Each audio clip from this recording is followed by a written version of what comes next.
Nous sommes en Indonésie, sur l'océan Indien. Ce groupe de 8 Français est parti depuis 30 heures, mais personne n'envisage de fermer l'œil. On n'a pas dormi de la nuit. Et la fatigue, on en sent peur, avec l'adrénaline et tout, qui commence à monter. Un objectif, approcher du Krakatau, un volcan mythique connu pour avoir tué 40 000 personnes lors d'une éruption en 1883. Le guide, c'est Guy de Saint-Cyr. Il parcourt les volcans depuis 58 ans. À partir de maintenant, si ça pète, on la voit là. D'après ces informations, le volcan est en activité. Mais vont-ils voir une éruption? Ça pète. Putain de la madame, ça pète les gars. Oh putain, je suis content là, ça pète mon Dieu. Le volcan crache des panaches de gaz au loin. Encore. Waouh.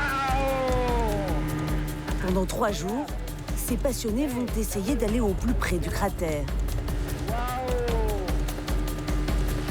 Là, elle monte à 300 mètres, 400 mètres. Le bateau arrive juste au pied du volcan, tout près du danger. Ça y est, il nous parle. T'as vu l'incandescence là? Ah, là, on la voyait bien là. Ah. Et les blocs qui roulent là. Les blocs, ou bombes, qui tombent jusque dans la mer, c'est de la lave solidifiée. La nuit tombe rapidement et l'incandescence des blocs est de plus en plus visible. Il monte à plusieurs centaines de mètres et retombe à plus de 200 km/h. S'il frappe un homme, c'est la mort assurée. Mais ça n'empêche pas notre équipe d'accoster. T'as vu, ça a bien pété, hein? Le volcan est perdu au milieu d'un archipel inhabité. Officiellement, il est interdit de s'en approcher en ce moment. Trop dangereux. Mais ils vont dormir sous la tente ou dans un hamac sur ce volcan en activité. Ouais. Soudain, la terre se met à trembler. Ouais, bah, c'est bien. Ça tombe pas loin, hein, c'est derrière la forêt. Là. Mais c'est terrifiant de dormir à côté de ça. Ah ouais, mais t'as l'ambiance là. Tu sens la terre qui vit là. Toutes les 20 minutes, tu vas voir ta petite pétée qui va te tenir en éveil. Mais ça n'impressionne pas Isabelle. Ouais, non, c'est plus sympa que le boulot. Au contraire, J'ai des amis qui me disent « Mais t'es folle de partir, ça sert à rien, c'est que du danger, pourquoi tu fais ça ?» Ils comprennent pas. Mais nous, c'est notre truc. Je pense que tout le monde ici, si tout le monde n'a pas versé sa larme, a eu vraiment un gros frisson. d'ailleurs, pour le grand frisson, le groupe est trop impatient. Malgré la fatigue, tout le monde se prépare à monter. Masque à gaz, casque, un rituel de professionnels plus ou moins maîtrisé. Une catastrophe. Mais ne vous fiez pas aux apparences. Dans ce groupe, il n'y a que des habitués. Attendez tout le monde. Car pour grimper sur un volcan en activité, il faut de l'expérience. Ne soyez jamais très près les uns des autres. Laissez toujours entre vous au moins 3-4 mètres.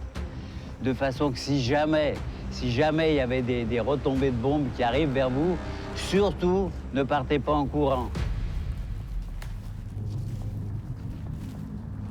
Ce soir, ces passionnés, pour aller au plus près d'une éruption, vont risquer leur vie.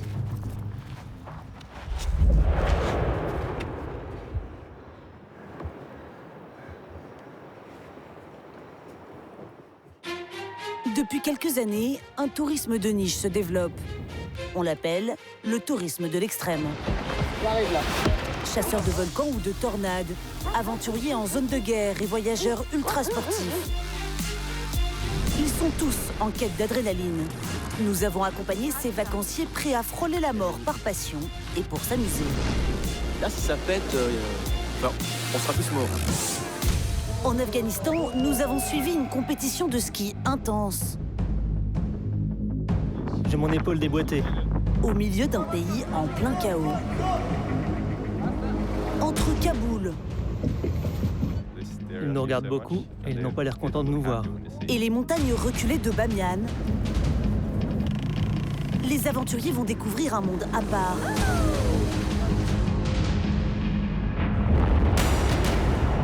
En Indonésie, Guy de Saint-Cyr n'hésite pas à explorer les volcans en activité.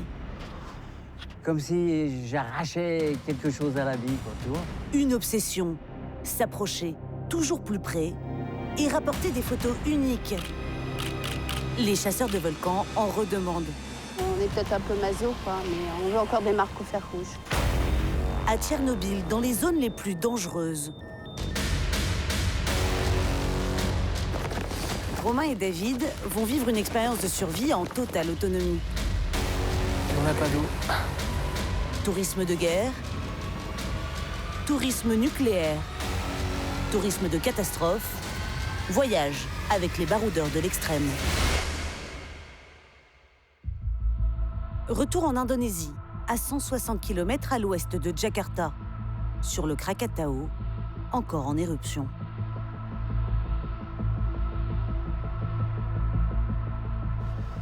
Le groupe sort juste de la forêt qui est au pied du volcan. Les bombes ou blocs de lave peuvent les écraser à tout moment. Voilà une bombe qui est tombée il y a peu de temps. Là. Voilà. Vous voyez, elle s'est cassée en deux. L'impact au sol a creusé des cratères un peu partout. D'ailleurs, regardez, celui-là, il est tout récent. Mais ça, c'est des blocs qui peuvent faire 2-3 tonnes hein, qui tombent là-dedans. 2-3 tonnes qui foncent à plus de 200 km/h. Certains blocs ont même démarré des feux à quelques mètres du groupe. Ah, encore? Hein? Regarde. Pour l'instant, l'intensité des explosions nous permet de continuer à grimper encore. Maintenant, si ça devait monter en intensité, si les bombes arrivaient plus près, ben à ce moment-là, on verra. Derrière le guide, c'est la même fièvre. Personne n'envisage de faire demi-tour. Je suis super excitée. Et émerveillée en me disant qu'on a une chance de fou d'être là. Ouais, c'est un petit peu d'adrénaline, mais enfin, franchement, avec Guy, moi, je me sens vraiment en sécurité. Il sait s'arrêter. Finalement, ils atteignent une crête, à quelques mètres du cratère. Elles sont à 30 mètres. Si elle te touche, elle te massacre. Waouh!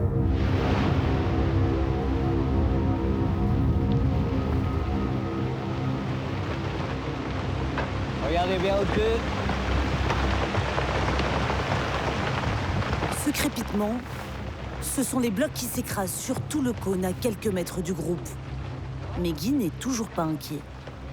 Et franchement, ça serait vraiment pas de chance qu'il y ait un bloc qui parte du cratère qui arrive ici quand même, hein? Juste où on est quand même. Et pourtant, quelques secondes plus tard, une grosse éruption bombarde tout autour du cône. Attention! Une pluie de bombes s'abat sur le groupe. Sur cette image, Sophie à droite se retire juste à temps. Elle vient de frôler la mort. Les blocs sont à plus de 600 degrés en sortant du cratère, mais ils refroidissent vite.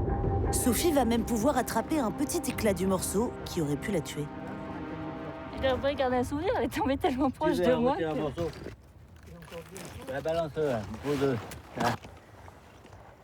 Tout le monde est là? Je suis trop contente. Sophie? Oui, je suis là. Quand j'ai senti l'onde de choc, je me suis dit... Oh, et j'ai tourné la tête et j'ai vu la roche incandescente en 3 morceaux à côté. Je me dis, oups, là j'ai eu de la chance. C'est que mon heure n'était pas venue. Mais cette dernière explosion a tout de même refroidi Guy. Non, on est trop près. Là, on regarde encore une explosion et si c'est comme ça, on rentre. Là. Pourquoi on en regarde une autre alors? Et tout le monde ici a envie d'attendre la prochaine explosion quand même? oui. Tant qu'on gagne, on joue. Hein. Shootée à l'adrénaline, l'équipe décide donc de rester encore un peu. Allez, une petite dernière. Attention, ça arrive au-dessus. À nouveau, ils sont bombardés.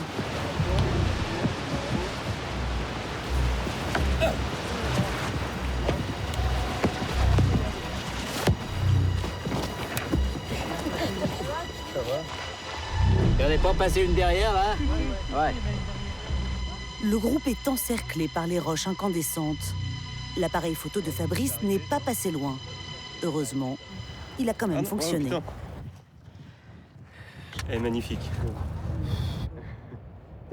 Là, je t'avouerai, on a eu droit à notre frayeur. Là.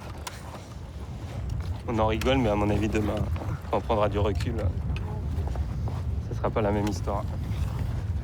On se rendra compte qu'on est passé à côté de quelque chose un peu chaud. Voir le spectacle au plus près, c'est aussi prendre des risques. Et ce soir, les chasseurs de lave ont eu leur dose. Alors au Kraka, hein? Il a été quand même vraiment sympa. Hein? Merci au Kraka. Merci Guy. Pour partir avec Guy, l'agence impose une assurance à ses clients. Et pour ce genre d'aventure, ils ne prennent que des habitués qui connaissent les dangers. Les touristes de l'extrême sont en quête de sueur froide. Et pour cela, quoi de mieux que les zones de guerre? Kaboul, la capitale de l'Afghanistan en Asie centrale. L'une des villes les plus dangereuses au monde. Les talibans menacent de reprendre le pouvoir et les attentats se multiplient. En 2018, près de 4000 civils sont morts en Afghanistan. Un record. Les terroristes visent les institutions afghanes, les missions diplomatiques et surtout les Occidentaux. Partir en vacances à Kaboul, c'est de la folie. Pourtant, Hélène est prête pour cette aventure. À 52 ans, cette Américaine aime les défis. Elle a déjà tenté de grimper l'Everest 3 fois. Quelques heures avant son vol, elle nous a envoyé une vidéo. C'est la première fois que je dois prendre une assurance contre les kidnappings. J'ai appris que je valais $1 million. Un collègue m'a dit que je devais plutôt m'inquiéter à cause de ça. À la sortie de l'aéroport, Hélène est immédiatement prise en charge par une agence spécialisée dans le tourisme de guerre. Je pense que je mentirais si je disais que je n'avais pas peur. C'est la première fois que je me dis que quelque chose de grave peut vraiment m'arriver. Pour $2 600 les 10 jours, l'agence prend en charge les déplacements et l'hébergement. Derrière une porte discrète et blindée, notre voiture pénètre dans un hôtel. Aucun signe extérieur, juste des barbelés et des chiens de garde. Cette semaine, Hélène sera avec 2 autres touristes. William, qui arrive de New York, et Inge, un jeune Norvégien de 22 ans. À peine arrivés, les 2 hommes ont déjà eu leur première frayeur. On s'est fait arrêter au checkpoint. Les militaires, ça m'a rendu un peu nerveux. Il a élevé la voix et avait l'air énervé, donc je me demandais ce qui allait se passer. En guise d'accueil, leur guide, Kauthar Hussein, met tout de suite en garde ses clients. Le problème, c'est les kamikazes. Et avec les attentats suicides, les gardes armés, ça ne sert à rien de toute façon. Ça revient à appuyer soi-même sur la gâchette. Donc la meilleure attitude, c'est d'être discret. C'est pour ça qu'on ne dort pas dans un grand hôtel. Ne prenez pas de photos. Si vous le faites, ils commencent par tirer et après ils discutent. Kauthar a même prévu des vêtements pour ses touristes. Ça va être drôle de porter ça. Rhabillés pour l'aventure, les 3 touristes sont prêts pour leur visite de Kaboul. Une ville abîmée par les guerres successives défile sous leurs yeux.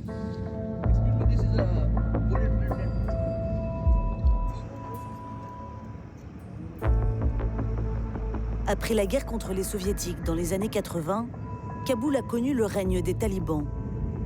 Depuis 2001, la ville a été gérée par la coalition internationale, puis par les Américains.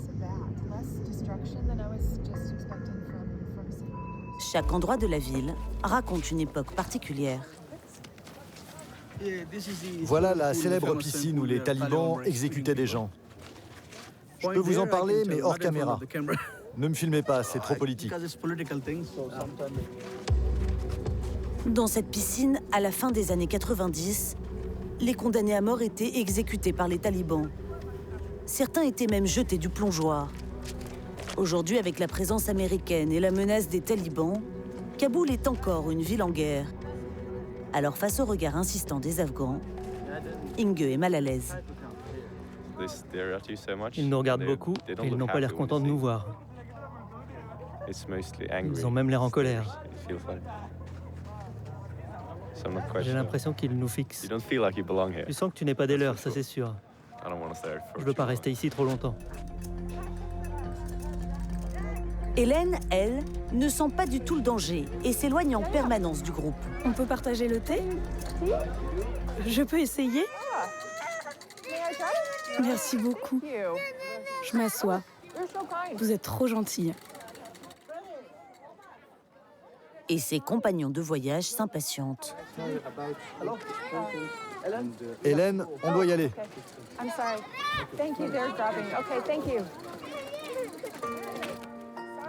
Malgré la misère, les ballons et les manèges pour enfants émerveillent l'américaine. Hélène est ravie.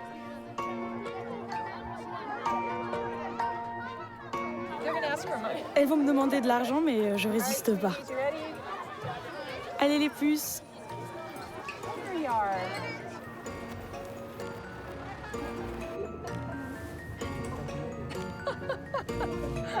Une visite express dans une ville marquée par la pauvreté.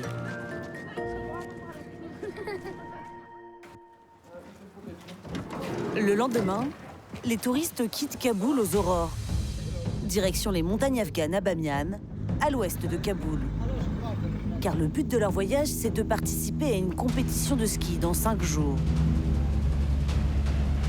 Une compétition hors norme et hors du temps.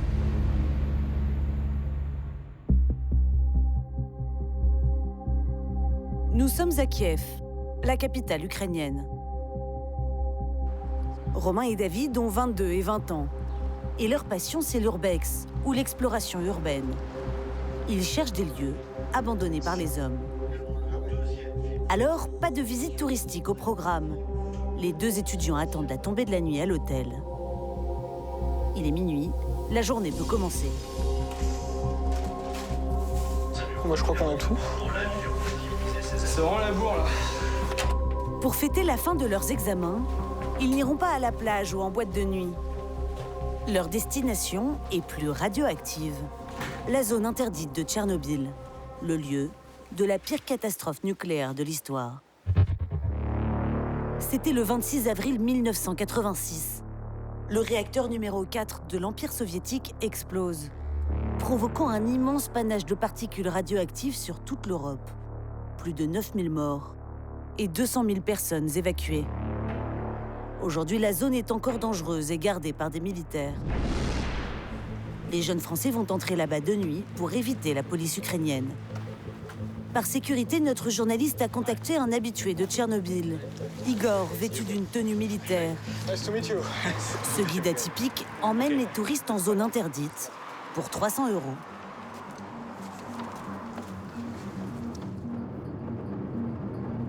La zone interdite est située à 2 heures de route au nord de Kiev. Les 2 amis partent vers l'inconnu.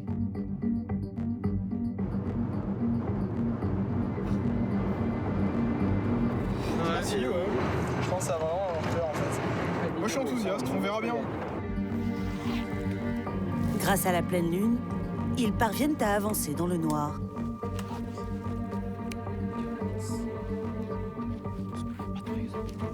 Ils entrent dans la zone militarisée de 30 km de rayon.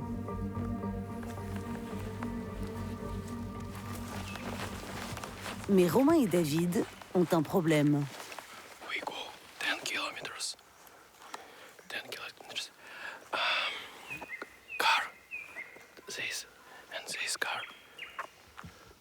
Le guide ne parle pas français et très mal anglais. La communication s'annonce compliquée. Ils vont marcher plusieurs heures en silence, sans savoir où ils vont. On est un peu en mode survie, là.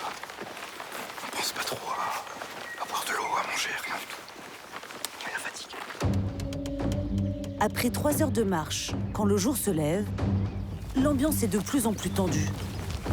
Les Français sont visibles et les patrouilles de police peuvent être partout.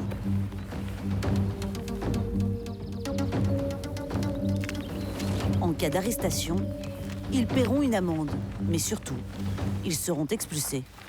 On a marché toute la nuit. C'est l'aube. On essaie de pas faire trop de bruit. Tout ce qu'on a entendu, c'est des chiens au loin. C'est ça. La communication avec le guide est toujours aussi compliquée. This is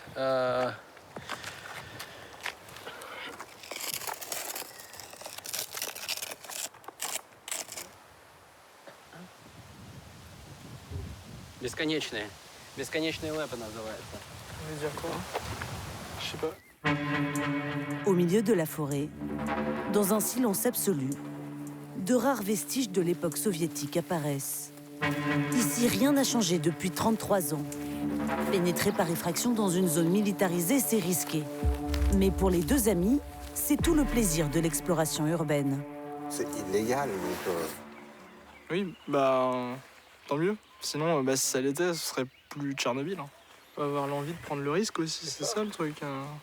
On aurait pu se faire choper par la police plusieurs fois déjà. Et le hasard fait que non. Et du coup, on est chanceux et c'est un peu comme si on était à un Disneyland mais vide. C'est ça. L'autre risque est invisible, la radioactivité. Ici, les arbres sont contaminés au moins pour les 20 000 prochaines années. Mais contre toute attente, la zone est devenue un refuge pour la biodiversité, comme le montrent ces photos. La nature reprend ses droits. Il est 8 heures, il faut trouver un lieu pour dormir. Avec ce dosimètre, Romain vérifie les rayonnements. Au 0,27, c'est... Alors on pourrait dire que c'est 3 fois plus que Paris. 3 fois plus de chances qu'à Paris d'avoir le cancer. Romain et David vont passer 3 jours en autonomie complète, dans la forêt de Tchernobyl.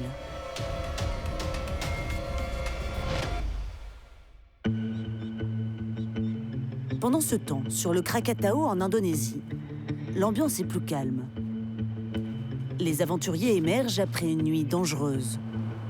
Le temps est clair. Le groupe part observer le volcan depuis le bateau. La première crête, regarde, tu la vois là? Ah oui, quand même, ouais. La crête où on était cette nuit, là. La grosse frayeur de la veille est encore dans toutes les têtes. Guy veut être plus raisonnable aujourd'hui. Si on remonte ce soir, on montera à la sortie de la forêt. Ouais. Pas plus. Non, mais on est conscient qu'on a eu de la chance. Parce qu'hier, non, je sais pas si vous êtes conscient, vraiment. Quand on a vu les blocs pas loin. Aujourd'hui, notre groupe est plus sage. Il ne faut pas s'approcher du cratère en journée. La lumière du soleil empêche de voir les blocs rougir et le danger approcher. Mais il y a moins prudent qu'eux. Couvert de cendres et d'égratignures, Anton, un jeune Russe, est surexcité. Il est monté presque en haut du volcan.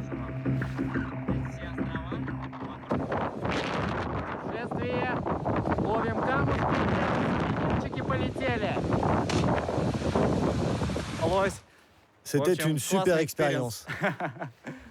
J'aime bien les trucs comme ça, avec de l'adrénaline. C'est ma première fois sur un volcan. Mais faites attention, c'est dangereux. Ouais, c'est dangereux, mais j'aime bien. Anton semble un peu inconscient. Et sa désinvolture choque notre groupe. Je pense que cette vidéo, elle va finir sur YouTube ou un truc comme ça. Ouais, c'est peut-être pour faire des images un peu fortes, comme ça, pour mettre sur les réseaux. Il va faire ses vues sur YouTube. On n'est pas à l'abri qu'il y ait un mort bientôt ici. À la différence du Russe, ils vont attendre que la lumière baisse. Mais le groupe craque avant la nuit et s'autorise à approcher au-delà de la forêt. À partir de là, regardez bien, hein. Dès qu'il y a une explosion, regardez, ne bougez plus, regardez.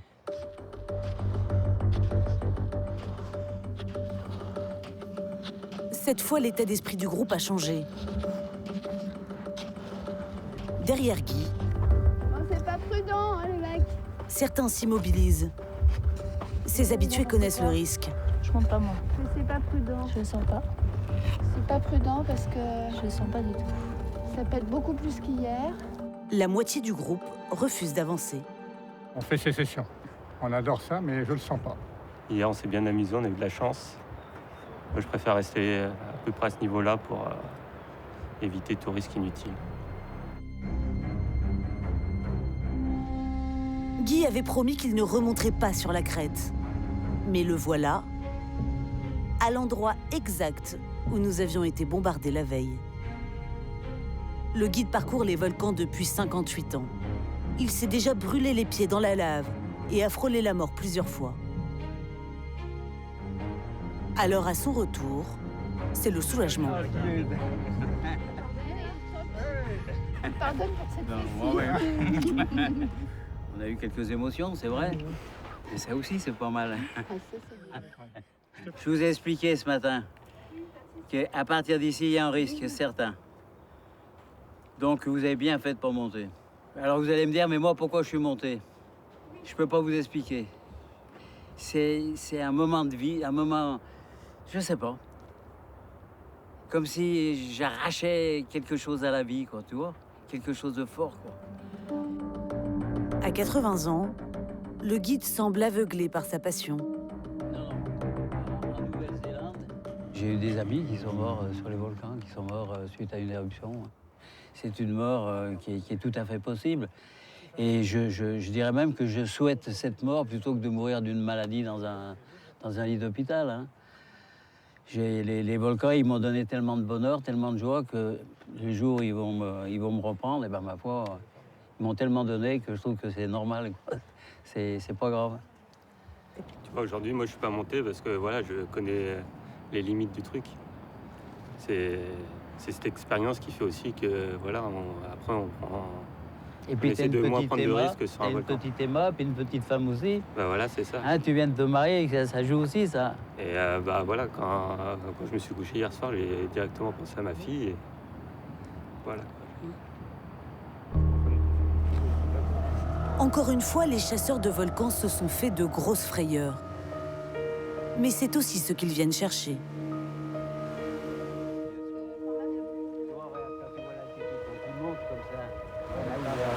Je me suis chargé en énergie là, sur le volcan. Et maintenant, je suis détendu, je suis bien, ça va. On est marqué au fer rouge. C'est des grands moments de bonheur et on en veut encore quand on est peut-être un peu maso, quoi, mais on veut encore des marques au fer rouge. Ouais, c'est ça. C'est ça. On veut être maso, on en veut encore. On veut se faire peur.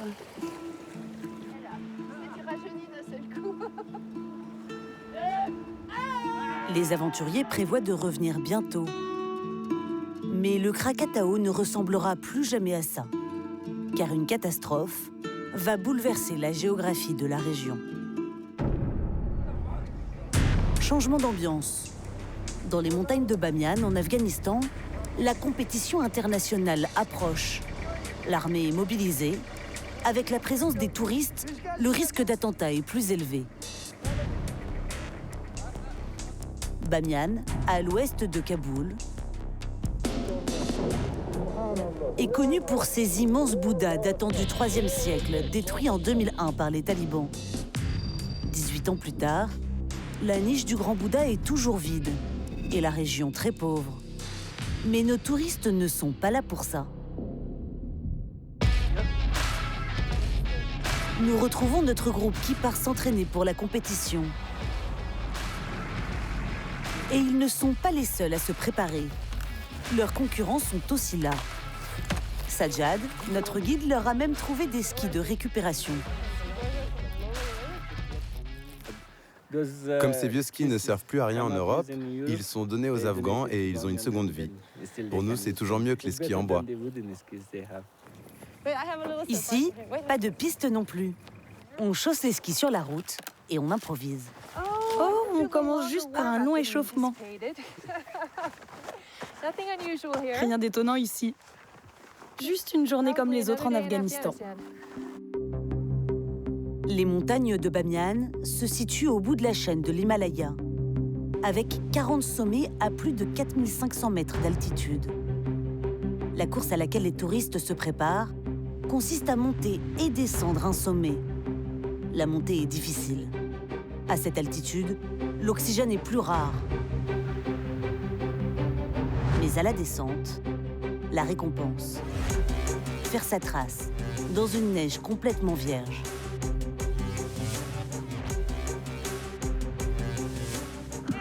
C'est complètement dingue, mec. En Afghanistan, il y a tout de même une vraie piste. Cette année, Sajjad, le patron du club de ski local, s'est lancé avec ses amis dans une petite expérience. C'est la première station de ski en Afghanistan. Tout le monde pensait qu'il fallait un budget énorme pour une remontée, mais on a réussi, juste avec une moto. Une moto, une corde autour de la roue, une autre roue au sommet. Et c'est parti pour 280 mètres de montée à toute allure. Hélène, notre américaine, apprécie. En fait, c'est très rapide. C'est dur de rester dessus. Une autre épreuve improbable pour le pays se prépare. Un championnat de ski réservé aux femmes afghanes. Problème, la plupart des compétitrices viennent seulement d'apprendre le ski. Mais il y a une championne, Fatima. Elle était parmi les premières à skier et elle est très ambitieuse.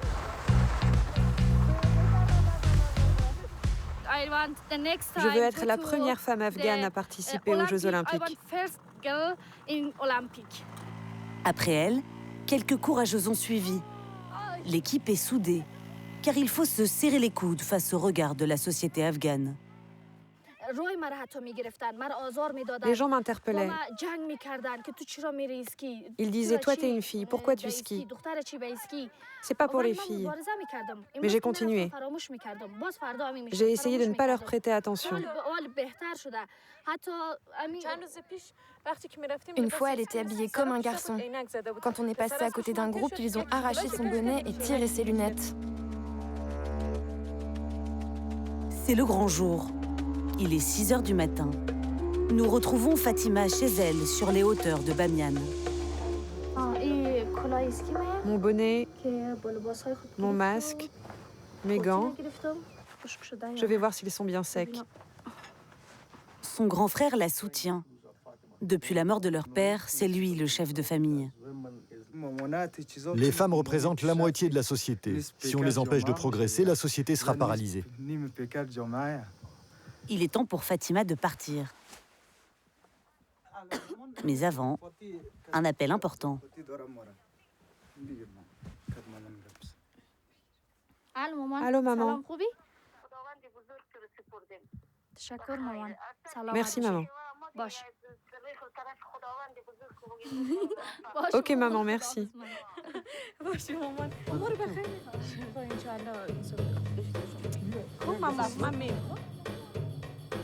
Plus que 3 heures avant le championnat.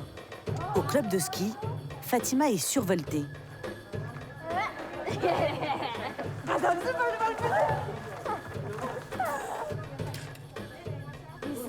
Ça, c'est à moi. Et oui, ce sont les miens. Numéro 6, tu vois pas? Pour cette 8e édition féminine, les spectateurs sont nombreux. Sans surprise, il n'y a que des hommes. Quelques femmes observent à distance. Et tous les touristes sont évidemment au rendez-vous. C'est tellement bizarre. On ne s'attend pas à avoir une compétition de ski en Afghanistan, surtout pour les femmes. Mais c'est cool. La discipline est à ses débuts dans le pays. Le tracé du géant est très simple. Et les participantes sont toutes des amateurs. L'événement, c'est surtout de voir des femmes afghanes s'engager dans un championnat. Fatima veut gagner à tout prix. Le départ approche et sa concentration est maximale. Quand tu es à la porte, tu fais comme ça. Tu vas tout droit et puis comme ça. Allez, tu connais le parcours, toi. T'es la star aujourd'hui. Pas de stress. Les 10 participantes commencent à défiler.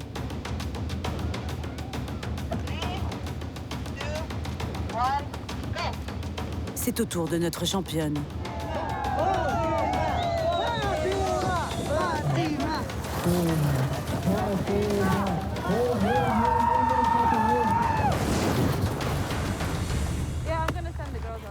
était trop lente. Fausse impression. Avec 38 secondes 58, elle détient le meilleur temps pour le moment. Après l'arrivée de sa sœur, la dernière participante, c'est moi qui ai gagné. Elle est sûre d'avoir le titre. Je suis la championne. Fatima est officiellement la championne d'Afghanistan de ski alpin pour la 3e année consécutive. Merci. Les visages des autres filles sont dissimulés pour les protéger des fondamentalistes. 1, 2, 1, 2. Bah alors, faut poser des questions si vous voulez que je vous parle. Fatima, elle, s'affiche sur toutes les télévisions. Mon message, c'est que les femmes afghanes sont toutes des héroïnes. Il faut y croire. Il faut se dire qu'on peut tout essayer. Quand on veut, on peut. Les touristes observent. Bientôt, ce sera leur tour de se lancer dans une compétition unique. La grande course internationale. Américains, Suédois, Canadiens, Australiens. Ils sont une dizaine à être venus pour se mesurer aux Afghans. Retour à Tchernobyl.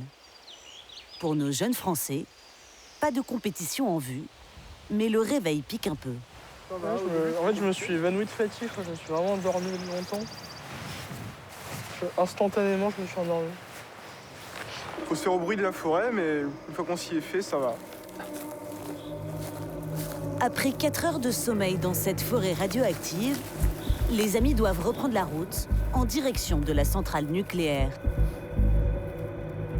Ils ont un objectif, approcher des vestiges d'un réacteur nucléaire de Pripyat, à côté de Tchernobyl. Mais les patrouilles de l'armée sont toujours là.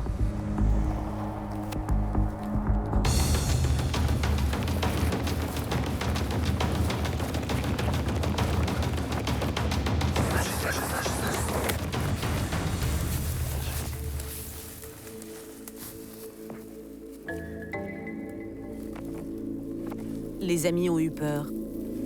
Et ils vont peut-être bientôt se retrouver seuls. C'était convenu à l'avance, Igor, le guide, doit les laisser là. Avant de faire demi-tour, il leur montre le chemin vers la ville de Pripyat, juste à côté de la centrale. L'itinéraire sur le téléphone indique une marche de 5 heures dans la zone la plus dangereuse. This is still Pripyat, but this big red forest. Very, very big radiation. Very big radiation. Very fast, very fast. Ah, ça a l'air faisable, en essayant d'esquiver les patrouilles et les voitures de police. Mais à l'heure où on arrivera, il ne devrait plus en avoir beaucoup. On les verra venir de loin vu qu'il fera nuit. Pour David, il est irréaliste de continuer sans guide. Avec la fatigue, des tensions commencent à se faire sentir. Okay. Non, mais c'est débile. Pas du tout. Tu vas mourir. Mais non. Non, c'est de la marche. Bon, c'est la pleine lune, du coup, de nuit, ça se fait, sans lampe. Oh là là, mais... L'asphalte se rejoint assez. Même le guide est sceptique. Il cherche tous les arguments pour les décourager. Go to Pripyat, no good idea. Oh. No good. Non, mais moi, ça me passionne. Bah, ouais. Wild animal. Police, National Guardia,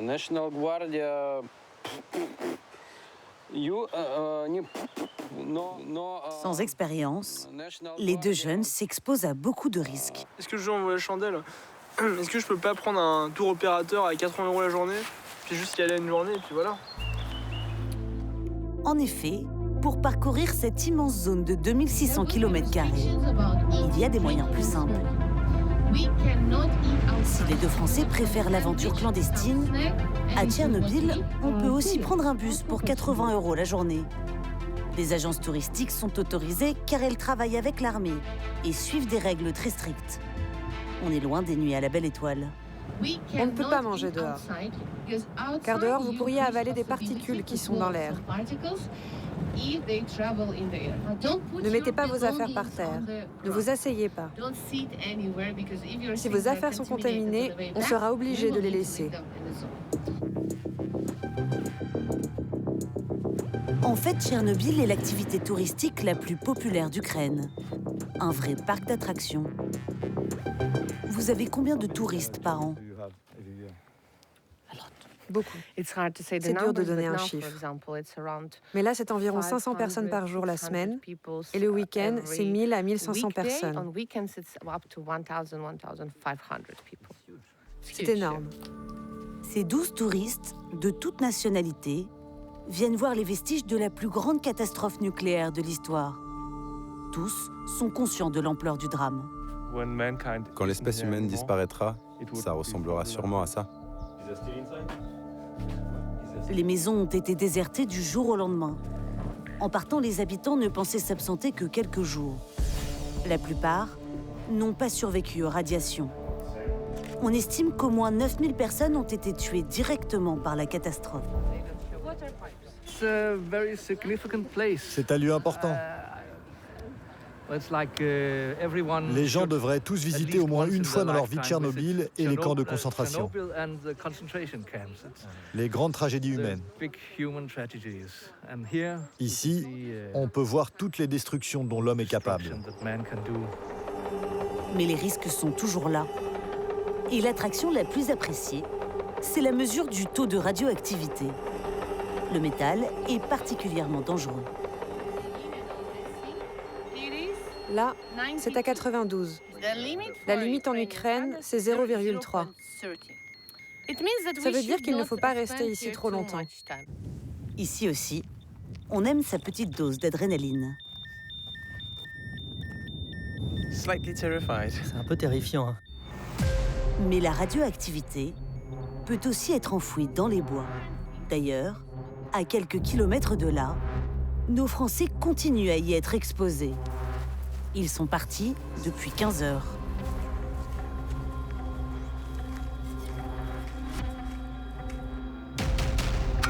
Je suis pas censé ramasser ça, ouais. Je suis un peu con. Du métal. Le guide a accepté de les accompagner un peu plus, mais la situation se complique. On n'a pas d'eau. C'est vrai que factuellement, si on n'a pas d'eau, ouais, ça va être dur. On va pas faire le tour. Ils sont maintenant au milieu de la zone interdite de Tchernobyl, mais pourront-ils aller jusqu'au bout?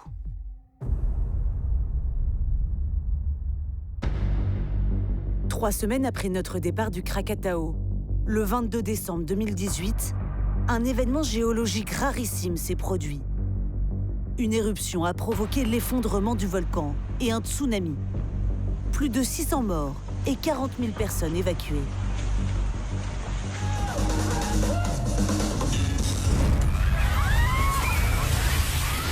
Dans les jours qui suivent, les éruptions continuent, soulevant de grands nuages de cendres. Mais Guy, lui, n'a qu'un objectif, emmener un groupe sur le volcan écroulé. À l'aéroport, il a donné rendez-vous à d'autres habitués qui connaissent bien le Krakatau. Ils n'ont pas hésité à partir en urgence. J'ai réservé 2 bateaux. Hein, et les gars, je leur ai dit que vous voulez y aller, quoi. Le gouvernement indonésien interdit d'approcher du Krakatau à 5 km à la ronde.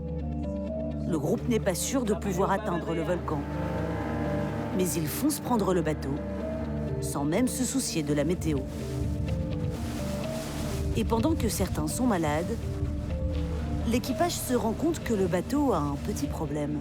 On prend de l'eau. On prend de l'eau et on a une panne de moteur. Finalement, le bateau redémarre.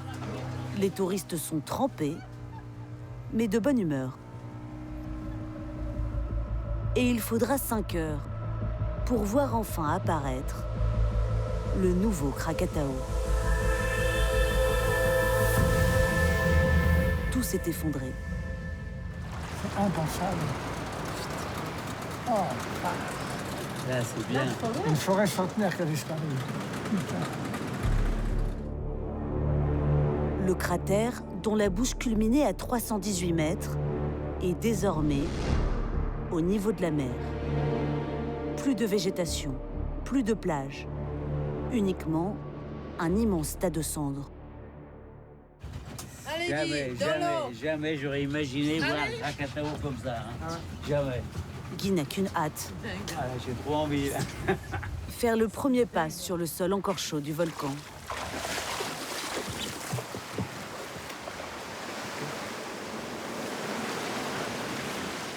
Victoire.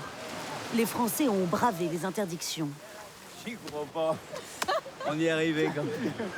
Incroyable. Ils sont les premiers à marcher sur le nouveau Krakatau.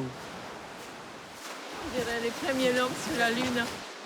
Je viens d'assister à un phénomène que je rêvais de voir un jour. Et depuis maintenant 56 ans que je fréquente les volcans, c'est la première fois que je vois ça. On l'a eu. On l'a eu. La dernière éruption était il y a seulement 5 jours. Mais les passionnés s'attaquent tout de même à la montagne de cendres. Le terrain est compliqué et il faut trouver son chemin dans cet immense labyrinthe.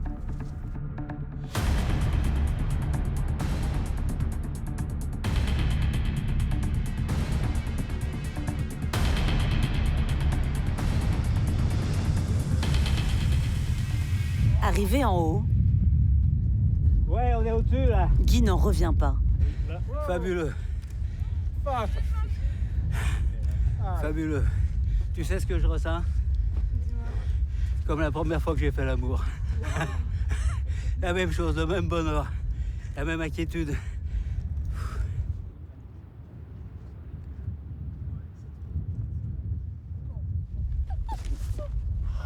On est là. On y est arrivé, ouais.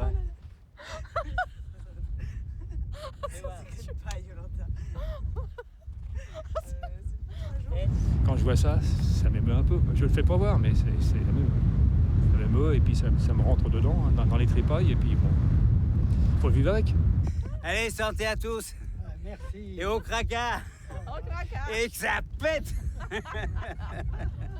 Alors que tout le monde se détend, le guide reste méfiant. Là, on est content, on est heureux, tout se passe bien. Mais dans quelques secondes, ça peut péter, là. Hein. Vous allez résister à descendre? Oui. Oui. Oui. Parce que je suis pas seul. Mais Guy va encore faire le contraire de ce qu'il dit. Il décide de s'aventurer un peu plus bas et tout le monde le suit.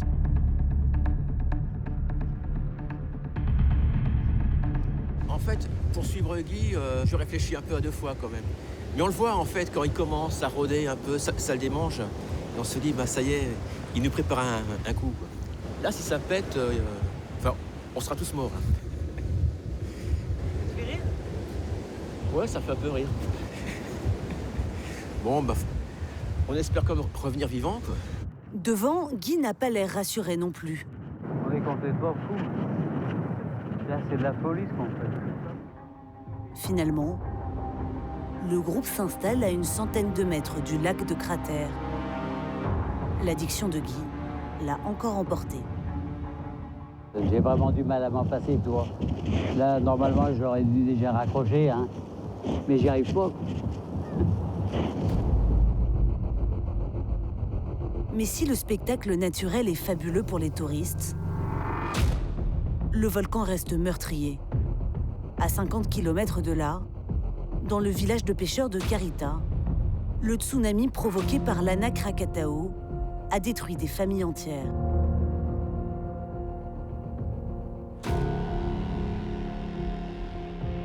En revenant sur la côte, les Français sont confrontés à la réalité. Son fils, de 4 mois, il est mort dans le tsunami. Il était devant la maison quand la vague est arrivée et la vague a arraché le bébé de ses mains et l'a emporté. Certains aventuriers prennent soudain conscience du drame. Le contraste est difficile à supporter.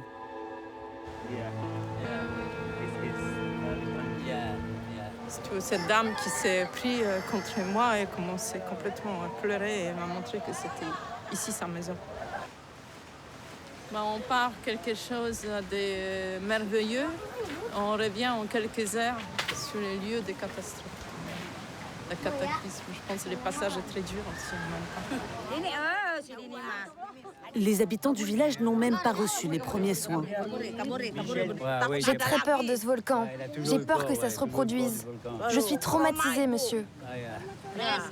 Ça me stresse beaucoup.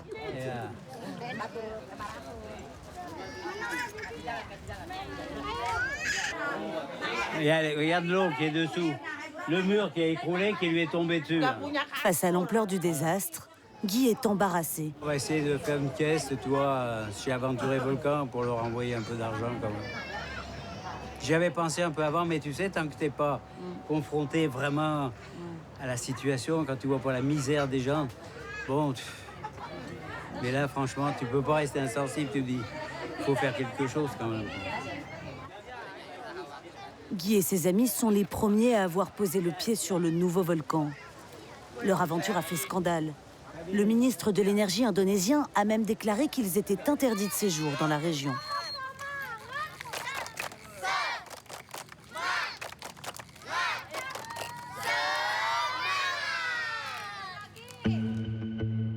À Bamiyan, c'est le jour de la compétition pour nos touristes.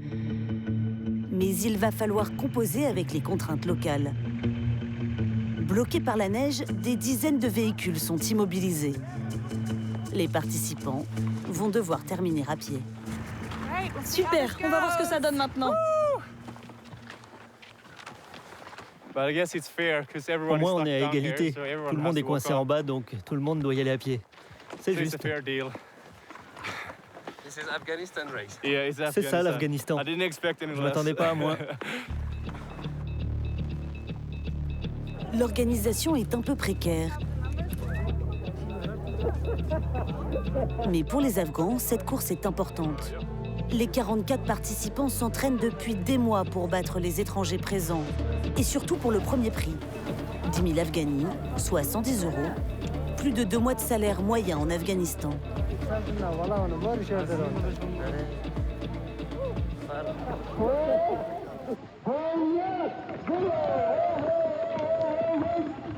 Dès le début, la différence se fait. Les Afghans courent dans une neige profonde. Le rythme est impossible à tenir pour les étrangers.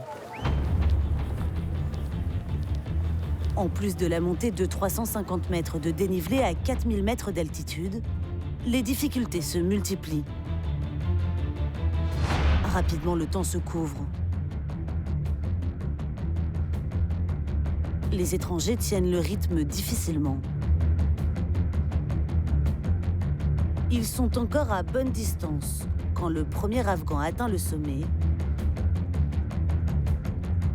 et entame la descente. Le champion de l'Afghan Ski Challenge 2019 termine son parcours en 26 minutes.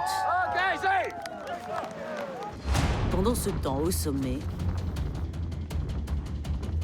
les premiers étrangers doivent encore préparer le matériel pour la descente dans un vent glacial.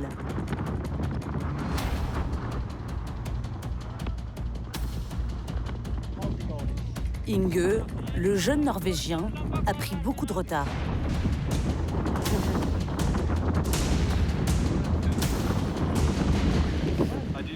J'ai voulu aller au rythme des Afghans au début. J'ai tenu 100 mètres, mais après j'étais trop fatigué. Mais soudain, il s'effondre. Inge semble bloqué. Avec la fatigue, une vieille blessure à l'épaule est réapparue.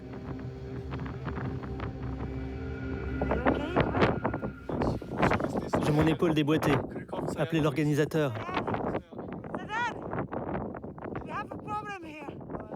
Le jeune homme ne peut plus faire de mouvement. Par chance, Hélène, l'américaine, est médecin. Elle vient d'arriver. Hélène parvient à replacer l'épaule rapidement.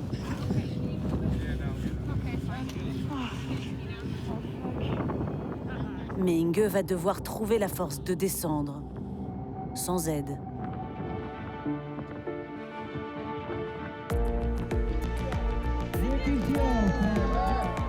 Les Afghans défilent à l'arrivée.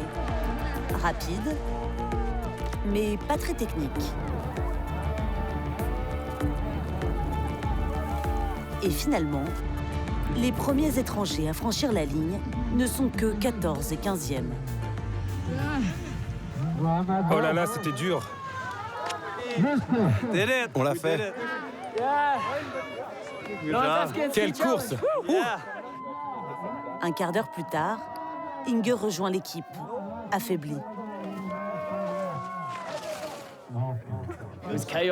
C'était l'enfer de monter là-haut, hein? Je pensais pas que tout le monde serait aussi rapide.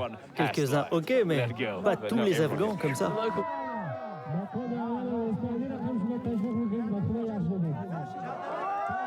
Les Afghans ont bien mérité leur victoire. Mais les touristes ont aussi le droit à leur heure de gloire. Leur présence donne un espoir à cette région très pauvre. Malgré l'instabilité du pays, Bamiyan prévoit d'attirer de plus en plus d'aventuriers dans les années à venir. D'autres ne sont pas au bout de leur peine. Romain et David sont épuisés et sans eau. Le parcours du combattant continue dans la zone d'exclusion nucléaire de Tchernobyl. Après plus de 15 heures, une nouvelle étape est franchie. Il voit apparaître l'un des symboles de l'Empire soviétique, Douga. 2 immenses antennes qui ont servi de radar transhorizon pendant la guerre froide.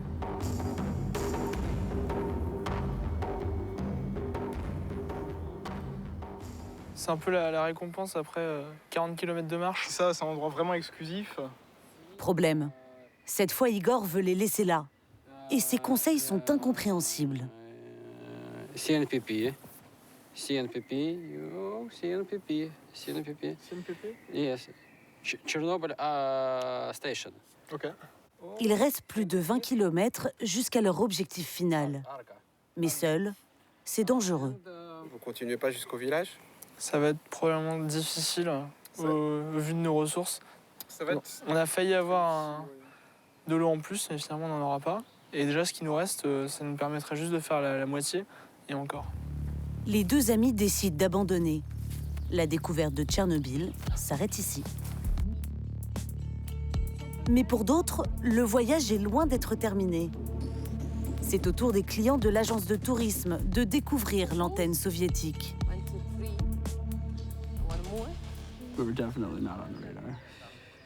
C'est ce qu'on appelle être sous le radar. Très drôle. Pour eux, la ville de Pripyat, c'est l'affaire de 20 minutes en bus. Et ils auront le droit au tour complet. Le cinéma soviétique, le gymnase, le parc d'attractions qui devait être inauguré 4 jours après la catastrophe. Pripyat était une ville nouvelle, modèle de l'architecture soviétique. Aujourd'hui, les arbres sont partout et il ne reste qu'une ville fantôme. On est dans une grande ville, mais pas un bruit, juste les oiseaux. Le clou de la visite, c'est d'aller au plus près de l'origine de la catastrophe, le réacteur numéro 4 de la centrale nucléaire. Il est recouvert d'un dôme de confinement grand comme le Stade de France.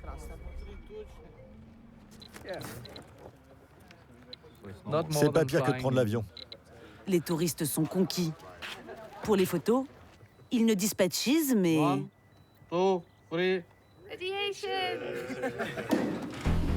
Et avant de quitter les lieux, passage obligatoire par le portique de sécurité, avec des détecteurs qui vérifient le taux de radioactivité, notamment sur les mains et les pieds. Avec près de 100 000 visiteurs par an, Tchernobyl est devenu le symbole du tourisme de catastrophe.